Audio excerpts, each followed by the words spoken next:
Sabe aquela ideia louca, totalmente fora do comum, que faz você sorrir e pensar, nossa, como isso ia ser legal? Eu vim falar de uma ideia que... Eu estou sem controle, na verdade. Eu vim falar de uma ideia louca, mas que as pessoas falaram, não, isso vai ser legal. Essa ideia surgiu numa comunidade chamada Transparência Hacker. Opa, hacker? Se alguém aqui se assustou com a palavra hacker, eu vou propor repensar um pouco esse conceito, que provavelmente é o mesmo conceito que eu tinha um tempo atrás, que é só de um tipo de hacker, que é o hacker ladrão. Aquele que invade seu computador, vai roubar sua senha, enfim, aquele que a mídia costuma abordar. Mas eu vou mostrar um outro tipo de hacker. Aliás, o hacker ladrão até recebe outro nome para algumas pessoas, é chamado de cracker, né? E hoje o conceito que eu tenho de hacker é um pouco diferente, é mais próximo disso. Esses são meus amigos hackers. E pessoas curiosas, que buscam entender as coisas a fundo, a fim de resolver seus problemas sozinhos, com base nesse conhecimento. E a comunidade de transparência hacker, ela surgiu quando a Daniela Silva e o Pedro Marcum resolveram juntar programadores, ativistas, jornalistas, enfim, pessoas, cidadãos das mais variadas formações, mais variadas idades, com interesse em transparência pública, em entender certos processos políticos e usar informações públicas, lembrando que informações públicas são nossas, a informação pertence ao povo, o Estado é um administrador dessas informações, e usar essas informações para coisas que interessam à sociedade, para não esperar que as soluções caiam de uma autoridade. Desse encontro, surgiram vários projetos. Depois desse encontro, tiveram vários outros. Esse grupo continuou se comunicando, hoje tem mais de 800 membros. E surgiram vários projetos, usando a internet e a tecnologia para empoderar o cidadão na participação política. E quando eu falo política, aqui eu não estou falando de política partidária, aquela que vem de cima para baixo. A política feita por qualquer pessoa, de coisas do dia a dia, de coisas de interesse comum. E surgiram projetos como cruzar dados de doações de campanha feitas por empresas que doaram para campanhas eleitorais, com os contratos que essas empresas fizeram depois com o poder público, por exemplo. Ou dar uma visualização mais amigável para o caminho que um projeto de lei faz até ele virar lei de verdade. Ou um site onde você pode fazer denúncias sobre abuso de autoridade, né? Sobre aquele famoso, você sabe com quem está falando? Enfim, os projetos são inúmeros, eu teria que fazer uma outra palestra só sobre eles, mas hoje eu vou falar de um projeto especial, que é do ônibus hacker. Depois de formado, alguns membros viajaram juntos, por exemplo, para o CONSEG, foi o Congresso de Software Livre e Governo Eletrônico, feito em Brasília, e nós pegamos carona com uma caravana da USP, da Poli, que estava indo para lá. E algumas pessoas brilhantemente levaram internet 3G, roteador, estava cada um com seu notebook. E aquilo que poderiam ser 18 horas cansativas, maçantes de viagem de São Paulo para Brasília, virou uma maratona de criação, de troca de ideias, de criação de projetos, uma coisa super produtiva. E alguém falou, cara, a gente precisa ter um ônibus nosso. E aí começou uma piração de fazer as invasões hackers, de ter esse ônibus, chegar numa cidade, juntar os habitantes e falar, galera, qual que é o problema aqui, o que está acontecendo, vamos tentar resolver isso juntos, vamos fazer uma oficina de raspagem de dados, vamos fazer uma lei de iniciativa popular, enfim, diversas coisas. Nessa piração toda, sempre tem aquela pessoa mais, digamos, pé no chão, que fala, tá, ok, tudo isso é muito legal, uma ideia muito interessante, mas... em nome de quem vai ficar registrado esse ônibus? Onde ele vai ficar estacionado? De onde vem o dinheiro para pagar as contas, os impostos, a manutenção? Enfim, os obstáculos, a lista vai longe. E essa situação me lembra quando eu era criança e eu achava fabulosa a ideia de ter um pônei em casa. E meus pais me deram a lista de razões de por que não era viável ter um pônei no apartamento. E eu tive que me conformar. Mas, nesse caso, algumas pessoas falaram não, a gente vai ter um pônei. Eles insistiram na ideia, no caso do ônibus. E falaram, primeiro vamos ter o problema, depois a gente pensa em como resolver. Primeiro vamos realmente ter o ônibus. Então tá bom, vamos ter o ônibus. E aí, bom, ok, como vamos ter o ônibus, né? A comunidade de transparência hacker trabalha de uma forma colaborativa. Então nós pensamos, bom, vamos comprar o ônibus de uma forma colaborativa. Nós colocamos o projeto no Catarse, que é um site de crowdfunding, é financiamento colaborativo. Você coloca lá um projeto, quem gostar do projeto, põe lá um dinheirinho para apoiar, e a gente saiu atrás dos colaboradores. Fizemos um vídeo, colocamos lá, fizemos uma campanha, e nessa divulgação, para conseguir arrecadar o dinheiro, nós pagamos alguns micos, como fazer um ônibus de papelão e andar na Avenida Paulista, em São Paulo, em pleno horário de pico. Uma dessas pernas é a minha. E é o seguinte, nós pedíamos 40 mil reais, era o maior valor até então de projeto no Catarse. E é o seguinte, se até o final do prazo, todo projeto tem um prazo, se até o final do prazo você não consegue o valor total, o dinheiro arrecadado, ele volta para os colaboradores. E eu lembro que faltavam 3 dias e nós tínhamos 16 mil reais. E não era nem metade.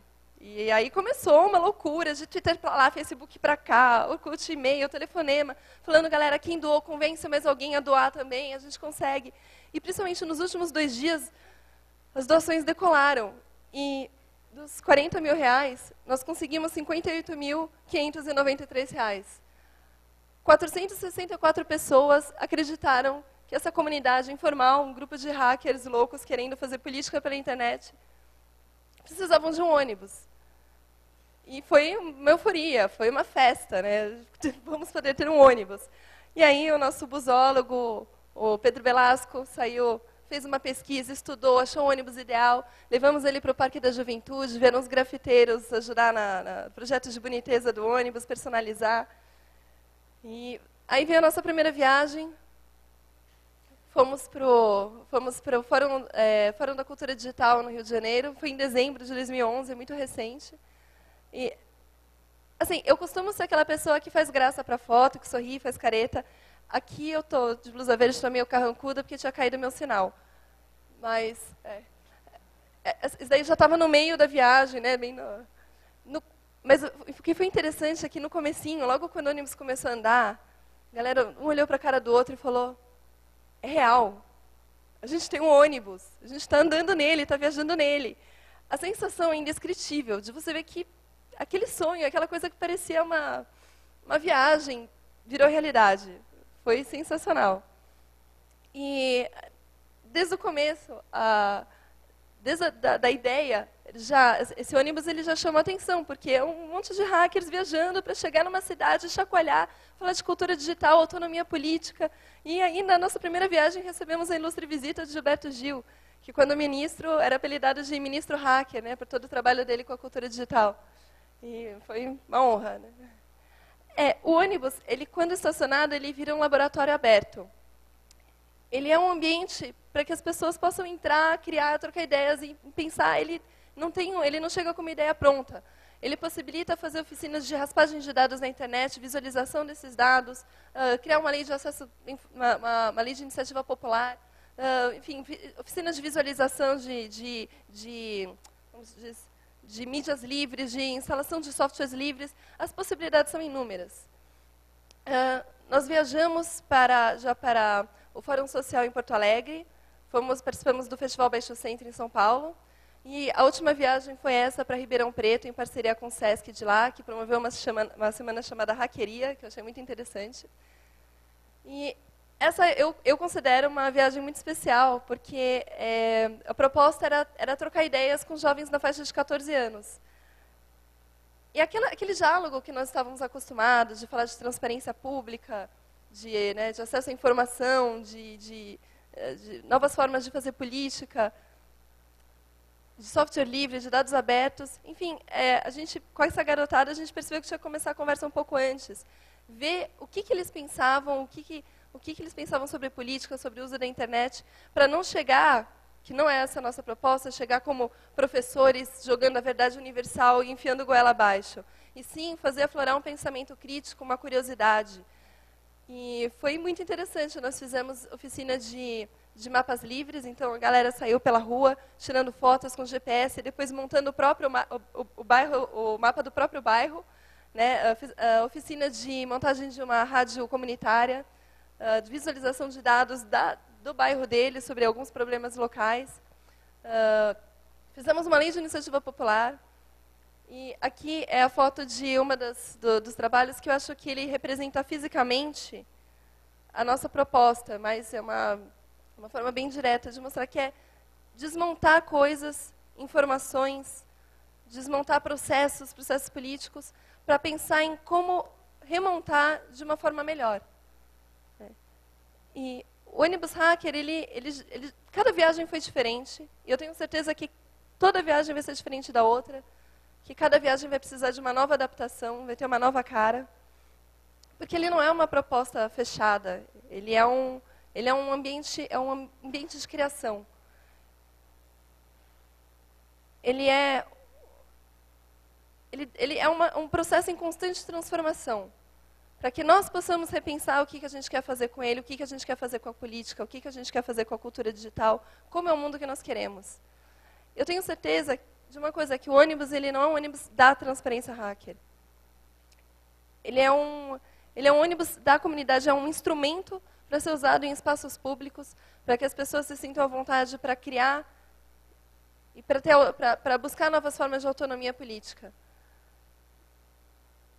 E eu acho que a principal contribuição desse ônibus para a minha vida até hoje não foi, além de toda essa forma de pensar livre, né, de repensar a internet e a tecnologia como instrumento de transformação social, ele me trouxe uma nova visão do que é possível, de uma nova postura diante de uma ideia louca.